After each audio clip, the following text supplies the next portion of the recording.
Morocco से लोग समुद्र के रास्ते स्पेन पहुंच रहे हैं और यहां पर दाखिल हो रहे। समंदर, दीवार, बाढ़, जिसे जहां से जगह मिल रही है वो वहीं से स्पेन में दाखिल हो रहा है। घुसपैठ करने वालों में महिलाओं और बच्चों की संख्या भी कम नहीं है। कई लोग तो साइकिल के साथ समंदर में 6 घंटे तैरकर सेउटा पहुंचे हैं। पिछले 2 दिनों से स्पेन के बॉर्डर पर ऐसा ही घमासान मचा है। समुद्र पार करने के बाद लोग स्पेन के इलाके में पैदल भाग रहे हैं। अफ्रीकी देशों के ये वो लोग हैं जो बेहतर भविष्य और बेहतर जीवन की तलाश में यूरोपीय देश स्पेन में अवैध रूप से घुस रहे हैं। बताया जा रहा है कि स्पेन में करीब 60,000 घुसपैठियों घुस चुके हैं। सीमा पर पुलिस की घेराबंदी और सुरक्षा बाड़ के बीच संकरे रास्ते के चलते भगदड़ के हालात बन गए हैं।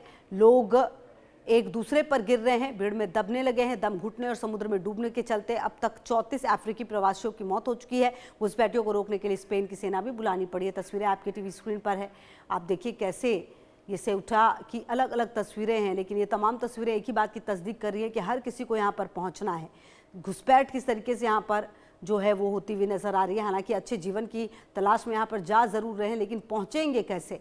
जिसको जो रास्ता मिल रहा है वो रास्ता वो अपना रहा है। कई लोग तो साइकिल वगैरह का भी साथ लेते हुए नजर आए। महिलाएं, बच्चे, सबको यहाँ पर लाया जा रहा है। स्पेन में ये अवैध घुसपैठ की जो कोशिश है वो फिलहाल चल रही है। हालांकि कितनी कामयाब हो पाएगी, यहाँ का प्रशासन किस तरीके से काम करेगा, ये देखना बेहद महत्वपूर्ण है।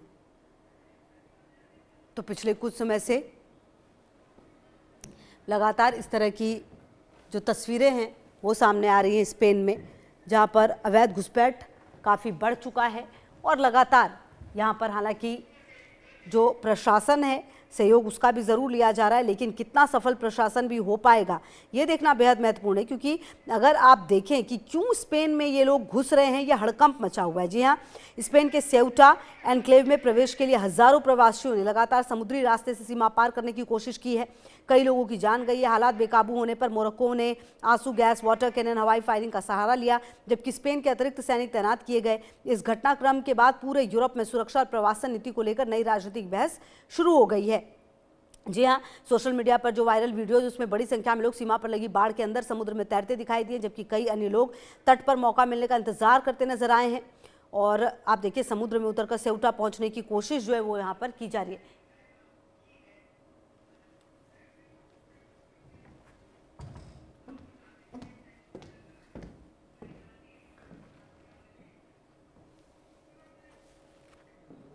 तो कुल मिलाकर आपको बता दें कि ये जो घटनाक्रम सामने आया है उसके बाद अब सवाल कई सारे उठने लगे। अब देखिए सवाल यह है कि स्पेन के शहर सेउटा में हजारों की संख्या में अफ्रीकी देशों से घुसपैठ क्यों हो रही है? दरअसल सेउटा दुनिया के उन चुनिंदा इलाकों में से है जहां अफ्रीका और यूरोप की सीमाएं आमने सामने खड़ी हैं। यही वजह है कि सालों से ये इलाका अवैध प्रवासन का सबसे बड़ा केंद्र बना हुआ है। लेकिन इस बार जो हुआ उसने पुराने सारे रिकॉर्ड तोड़ दिए। हजारों लोगों ने एक साथ सीमा की बाढ़ पार करने की कोशिश की। कई लोग समुद्र के रास्ते पहुंचे तो कई ने सुरक्षा घेरा तोड़ने का प्रयास किया। प्रशासन के लिए कुछ ही घंटों में हालात इतने चुनौतीपूर्ण हो गए कि सेना को मैदान में उतारना पड़ा। अब सवाल यह है कि क्या यह सिर्फ मानवीय संकट है या इसके पीछे भू राजनीतिक संदेश भी छिपा हुआ है? ग्राफिक्स के जरिए भी आपको यह समझना चाहिए कि आखिरकार ये जो हालात हैं ये इतने बुरे क्यों हो गए। कानूनी फैसले के बाद घुसपैठ तेज हो गई। आखिरकार वो कानूनी फैसला क्या था जिसके बाद ये घुसपैठ तेज हुई, ये भी अब आपको समझना चाहिए। केवल आर्थिक मजबूरी नहीं है या बेहतर भविष्य की चिंता नहीं है। तो देखिए केवल आर्थिक मजबूरी या बेहतर भविष्य के लिए ही लोगों ने सेउटा से घुसपैठ नहीं किया, बल्कि इसके पीछे कानून, राजनीति और सोशल मीडिया का भी बड़ा असर माना जा रहा है। हाल के दिनों में स्पेन के प्रवासियों से जुड़े कानूनी फैसलों के बाद यह संदेश तेजी से फैला कि अगर कोई समंदर के रास्ते किसी तरह से सेउटा या मेलिला पहुंच जाता है तो उसे तुरंत वापस भेजना आसान नहीं होगा। इसके बाद बड़ी संख्या में लोगों ने यूरोप पहुंचने की कोशिश शुरू कर दी। जी, अवैध प्रवासन रोकने की जो कोशिश है वो सीमा प्रबंधन की नई रणनीति जो है वो बनाई गई है। और कानूनी फैसले के बाद ही ये सोशल मीडिया पर जो जानकारी है वो फैली कि अब लोगों ने बेरोजगारी और बेहतर जीवन की जो उम्मीद थी वो यहाँ पर की कि चलो उनको अच्छा रोजगार मिलेगा, बेहतर जीवन की उम्मीद जो है वो क्योंकि बेरोजगारी बड़ा कारण रहा है। स्पेन मोरक्को के बीच बातचीत जो है वो तेज़ हो रही है और ऐसे में अवैध प्रवासन को रोकने की जो कोशिश है वो भले ही तेज़ हो रही है, लेकिन ये कोशिश कितनी कारगर हो पाएगी, कितनी ये काम कर पाएगी, ये देखना भी समय के साथ बेहद महत्वपूर्ण होने वाला है।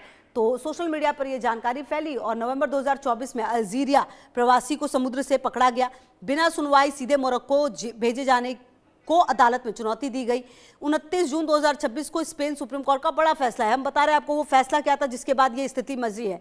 समुद्र से आने वालों को कानूनी प्रक्रिया का हिस्सा होगा, बाढ़ फांदने वालों पर ही तत्काल वापसी का नियम होगा। मतलब जो समुद्र पार करके आएंगे उन पर तुरंत नियम नहीं होगा लागू। फैसले के बाद समुद्री रास्ते से जो लोग हैं वो आने लगे। मानव तस्करी नेटवर्क ने फैसले का फायदा उठाया है। जी हाँ, तो कुल मिलाकर यही हुआ है। जब यहां पर लोगों को यह पता चल गया कि नहीं तुरंत नहीं भेजेंगे, तो इसीलिए आप देखिए पिछले कई दशकों से ये सब चल रहा है। उत्तरी अफ्रीका और अन्य क्षेत्रों में घुसपैठ बढ़ी। स्पेन में कैसे जो मुस्लिम आबादी है वो बढ़ी है। मुस्लिम आबादी बढ़कर करीब 25 से 30% बढ़ चुकी। स्वेटा में आबादी का 70% प्रवासियों की संख्या है और सेउटा में कुल आबादी का 40 से 50% मुस्लिम आबादी है। आप देख रहे हैं ये आंकड़ा जो आप देख रहे हैं किस तरीके से ये जो पिछले कुछ दशकों में जो संख्या बढ़ी है वो काफ़ी ज़्यादा महत्वपूर्ण रही है उत्तरी अफ्रीका और अन्य क्षेत्रों में भी।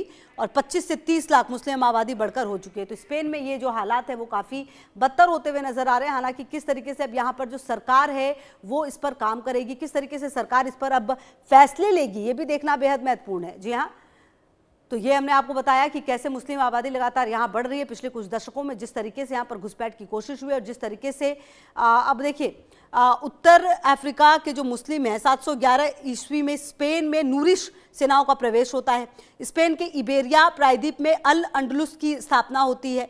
इबेरिया में कई सदियों तक मुस्लिम शासन रहता है। इबेरिया में 1492 में रिकॉर्डिंग्स की जो पूरी है वो होती है। सेउटा का ऐतिहासिक महत्व जो है वो हम आपको बता रहे हैं कि स्पेन मुस्लिम साम्राज्य का संबंध कैसा रहा है। सीमा विवाद पर आज भी यहाँ पर कायम है सीमा विवाद।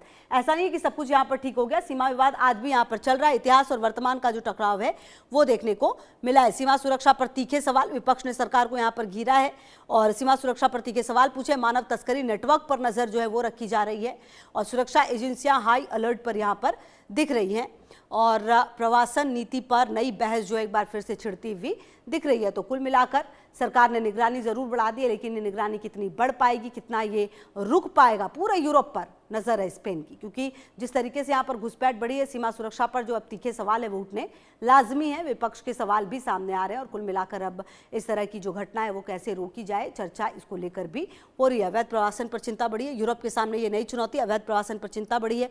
मानवीय संकट बनाम सीमा सुरक्षा, ये भी आप समझिए कि किस तरीके से ये बड़ी है। यूरोपीय देशों की पैनी नज़र इस पर है और नई सीमा नीति पर भी मंथन हो रहा है कि आखिरकार ये कैसे नई सीमा नीति बनाई जाए जिस पर मंथन हो।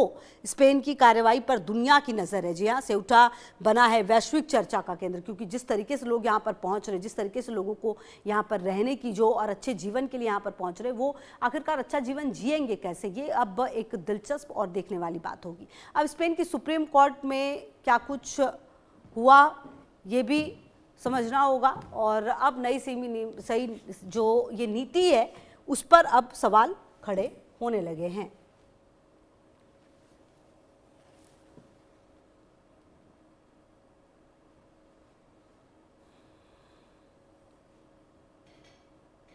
आज का दिन बेहद महत्वपूर्ण था क्योंकि संसद के मकर